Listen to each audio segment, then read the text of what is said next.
Hello everyone, welcome to my YouTube channel. Today we are going to start exercise 13.4. In this exercise, our new topic is sphere. जो sphere होता है आपका, उसकी shape क्या होती है? इस तरह से। देखने में आपको सर्कल लग रहा है, बट एक्चुअल में ये 3 डायमेंशनल फिगर है, 3D फिगर है। जो आपका सर्कल होता है वो प्लेन फिगर होती है, और जो आपका स्फीयर होता है वो आपकी 3D फिगर होती है। अब प्लेन फिगर क्या होती है? जिसको आप सिर्फ प्लेन ऑफ पेपर पे ड्रॉ कर सकते हो। सर्कल को आप यहाँ पे शो कर सकते हो, बट स्फीयर को हम यहाँ पे शो नहीं कर सकते। जैसे कि एक बॉल है, जो बॉल होती है आपकी, उसकी शेप स्फेरिकल होती है, ना कि circle.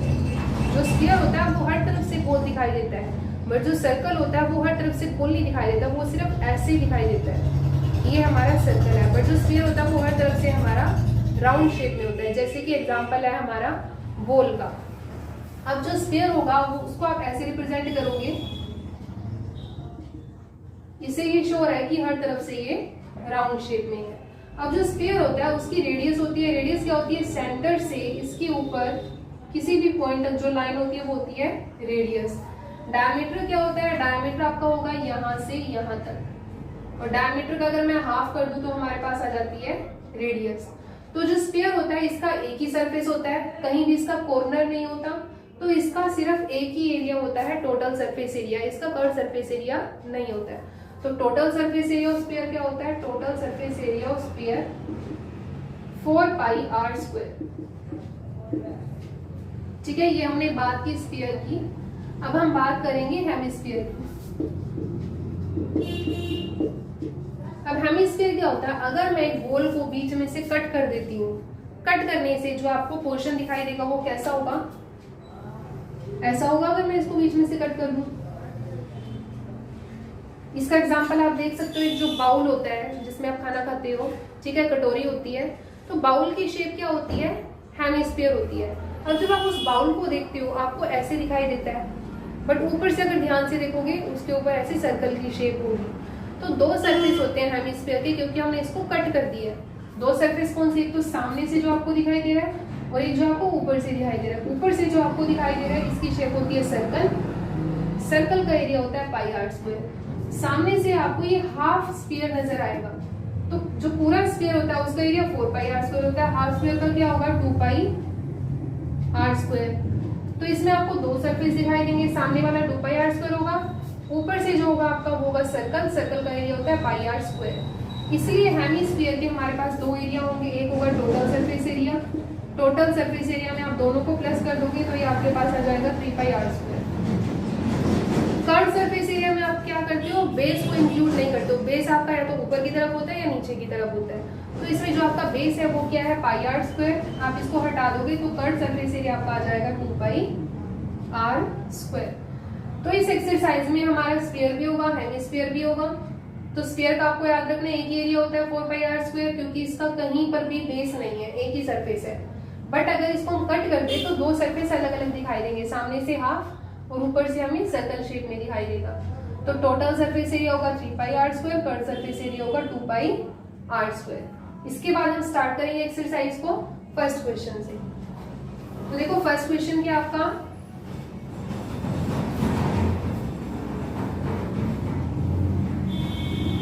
Find the total surface area of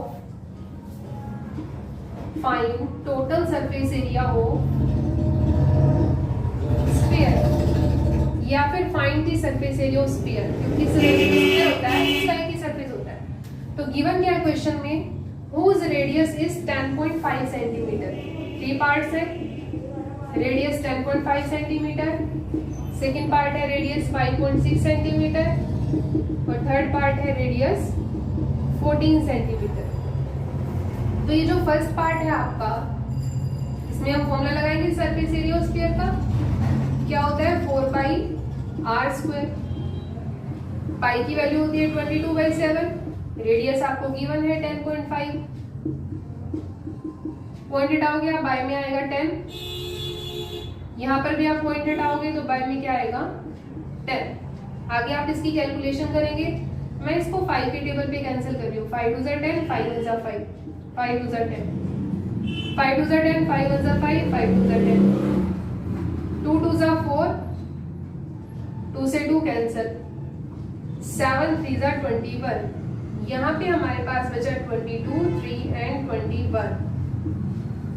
अब मैं इन दोनों को मल्टीप्लाई कर रही हूँ, 21 को 3 से मल्टीप्लाई करेंगे तो ये आएगा 63, 63 को आप 22 से करेंगे तो ये हमारे पास आ जाएगा सोल्व करके 1386।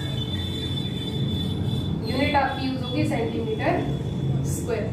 तो सिंपल क्वेश्चन था आपका, आपने जस्ट वैल्यू पुट की है इसमें और आंसर आ गया। सेकेंड पार्ट करते हैं इसका। सेकेंड पार्ट भी सेम है, surface area of sphere 4 pi R square,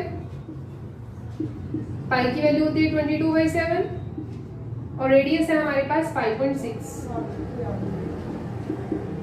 आप पॉइंट हटाओगे तो बाय में 10 आएगा, ये पॉइंट हटाओगे बाय में 10 आएगा। अब देखो आप 7 8 जा 56, ठीक है। आगे हम इसको कैंसिल नहीं करते हैं, हम इसको डायरेक्ट मल्टीप्लाई कर देते हैं, ठीक है।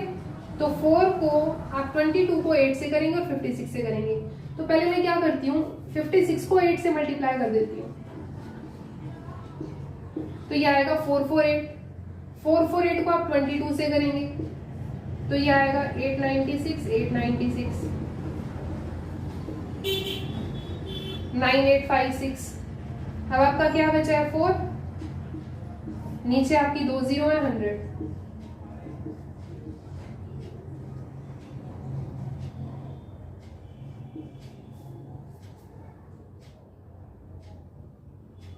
तो ये आ गया आपके पास 39424, बाय में 100 है तो पॉइंट आपका लगेगा 2 डिजिट से पहले। आंसर आ गया 394.24 सेंटीमीटर स्क्वायर। तो मैंने फर्स्ट क्वेश्चन की 2 पार्ट्स आपको करा दिए, ठीक है। थर्ड पार्ट आपका बहुत सिंपल है, आपको यही फॉर्मूला यूज करना है और रेडियस की वैल्यू आपको पुट करनी है 14 सेंटीमीटर, ठीक है। तो ये पार्ट आपका होमवर्क में रहेगा, ये पार्ट आपको खुद से करना है, ठीक है। Now come to the next question, question number 2। Second question भी आपका बिल्कुल सेम है, आपको टोटल सरफेस एरिया फाइंड करना है। बस आपको गिवन क्या है क्वेश्चन के अंदर, डायमीटर।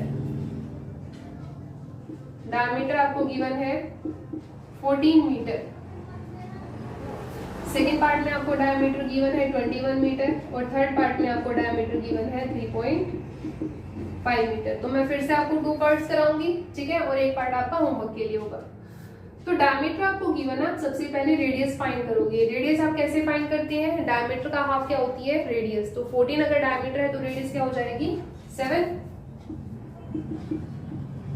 फिर से आप सरफेस एरिया ऑफ स्फीयर लिखेंगे 4 पाई आर स्क्वायर, पाई की वैल्यू 22/7, रेडियस है 7, 7 से 7 कैंसिल, 4 को आप 22 से करेंगे 88, 88 को आप 7 से मल्टीप्लाई करेंगे 616 मीटर स्क्वायर। तो सिंपल ही रहा ये पार्ट। सेम आपका सेकंड पार्ट है, रेडियस आपकी क्या आ जाएगी यहाँ से 21/2। इसको आप यहाँ पे मत डिवाइड करना, आप इसको एज इट इज रखना, ठीक है, 21/2, क्योंकि कैलकुलेशन में ये 2 कैंसिल ही हो जाएगा। तो surface area of sphere 4 pi R square, pi की वैल्यू 22/7 और रेडियस है 21/2। आगे कोई 2 आपका कैंसिल ही हो गया, 2 2 जा 4, 2 से 2 कैंसिल, 7 3 जा 21, 22, 21 को 3 से करेंगे तो आएगा 63, ठीक है। तो यहाँ पे हमारे पास जो है वो है 63 एंड 22, इन दोनों को मल्टीप्लाई करेंगे तो ये आ जाएगा आपके पास 1386 मीटर स्क्वायर। थर्ड पार्ट फिर से आपका होमवर्क में डायमीटर गिवन, आपको रेडियस फाइंड करनी है, देन आपको ये फॉर्मूला यूज करना है और कैलकुलेशन करनी है। तो ये पार्ट आपका होमवर्क में रहेगा। होमवर्क आपको साथ के साथ करते रहना है, ये ना हो कि आप होमवर्क ना करो फिर नेक्स्ट क्वेश्चन स्टार्ट कर दो, ठीक है। होमवर्क से आपकी प्रैक्टिस होगी, आपको क्वेश्चन इसलिए होमवर्क में करना है। तो यहाँ तक हमारा फर्स्ट और सेकंड क्वेश्चन कंप्लीट हो चुका है। इसके बाद आगे हम थर्ड फोर्थ जितने भी क्वेश्चन करेंगे सभी सिंपल क्वेश्चन है, क्योंकि इसके अंदर फॉर्मूला भी आपका बहुत ही सिंपल है, ठीक है। और अगर आपको ये वीडियो अच्छी लगे तो प्लीज इस वीडियो को लाइक भी कीजिए। Thank you.